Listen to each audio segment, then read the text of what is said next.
Halo, balik lagi sama aku, Uti, dalam cerita Dipaksa Menikah. Kali ini cerita Intan dan Riko udah masuk bab ke 107.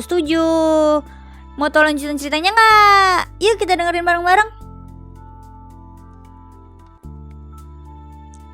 Setelah memarkirkan mobil Riko, Romi menghampiri Riko yang sedang duduk di depan UGD sambil tertunduk dan memegangi kepalanya. Romi duduk di samping Riko lalu menepuk bahu Riko. Sabar, ujar Romi pada Riko. Riko hanya mendengarkannya tanpa membalasnya. 30 menit kemudian, seorang perawat keluar dan Riko pun menghampirinya. Gimana keadaan istri saya, Sus? Tanya Riko pada perawat itu. Ayo silahkan masuk dulu, Pak. Dokter mau bicara sama Bapak, jawab perawat itu. Riko pun masuk mengikuti perawat itu ke ruangan dokter. Di sana, Dokter Andi sudah menunggu Riko. Dokter Andi pun menjabat tangan Riko. Setelah itu, Riko duduk di kursi di depan Riko. Gimana keadaan istri saya, Dok? Tanya Riko khawatir dan tidak sabar. Udah tenang dulu, Pak. Bapak udah tahu kan istri Bapak hamil? Tanya Dokter Andi sambil tersenyum. Iya, Dok. Itu kandungannya nggak apa-apa kan, Dok? Tanya Riko lagi. Iya, kandungannya baik-baik saja kok, Pak. Cuma istri Bapak ini ngalamin depresi. Dia ini merasa sangat tertekan, Pak.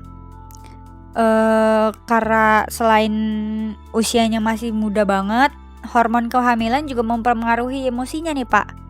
Ini pasti sangat berat buat istri Bapak. Untuk anak seusia istri Bapak ini masih sangat labil, Pak. Itu emang alamiah. Ditambah lagi sekarang lagi hamil. Itu makin bikin emosinya naik turun dan makin sensitif. Dia bakal cepat senang dan juga cepat marah, cepat sedih. Jadi sebisa mungkin Bapak nih sebagai suami tolong kerjasamanya untuk menjaga kestabilan emosinya nih, Pak. Bikinlah suasana hatinya tuh selalu senang. Apalagi selama di masa kehamilannya nih, Pak. Jawab Dokter Andi menjelaskan pada Riko tentang keadaan psikologis Intan. Riko pun mengerti kenapa akhir-akhir ini Intan selalu marah-marah, tidak seperti di awal pernikahan mereka. Di awal pernikahan, Intan gadis yang penurut dan dewasa. Saat Riko mengajaknya berhubungan badan untuk pertama kalinya pun, ia tidak marah. Jadi semua itu karena hormon kehamilan. Ia menyesal telah memperburuk suasana hati Intan dengan mengatakan masalah perceraian tadi siang. Seharusnya ia mengalah dan membujuknya. Oh ya, Dok, ya makasih banyak ya, Dok. Dia udah sadar belum, Dok? Tanya Riko pada Dokter Andi. Oh iya, Pak, udah sadar, Pak. Silahkan kalau Bapak mau menemuinya.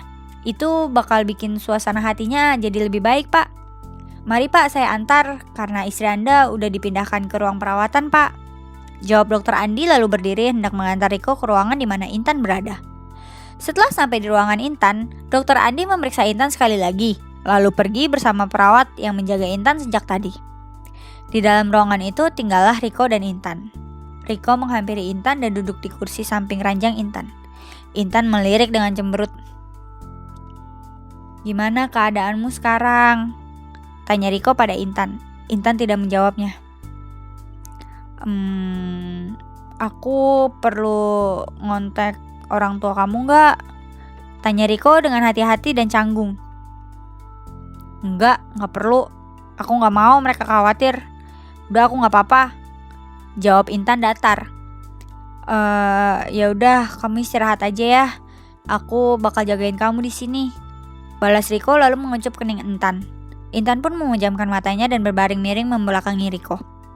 Setelah itu, Riko mengirim pesan pada Romi supaya pulang naik taksi dan mengantar kunci mobilnya ke ruang anggrek nomor 2 di mana tempat Intan dirawat.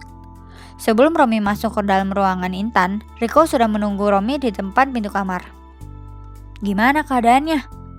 Tanya Romi khawatir. Ya udah membaik sih, udah lu gak perlu khawatir. Jawab Riko. Terus undangannya gimana? Jadi disebar kapan? Tanya Romi lagi. Udah, tar dulu deh, gue mau nanya Intan dulu. Jawab Riko. Ia akan membatalkan pestanya kalau Intan tidak mau mengadakannya. Yaudah deh, gue balik dulu ya. Balas Romi lalu pergi. Cerita Intan dan Riko sampai sini dulu ya. Makasih udah setia ngikutin cerita Dipaksa Menikah. Sampai jumpa di bab berikutnya. Dadah!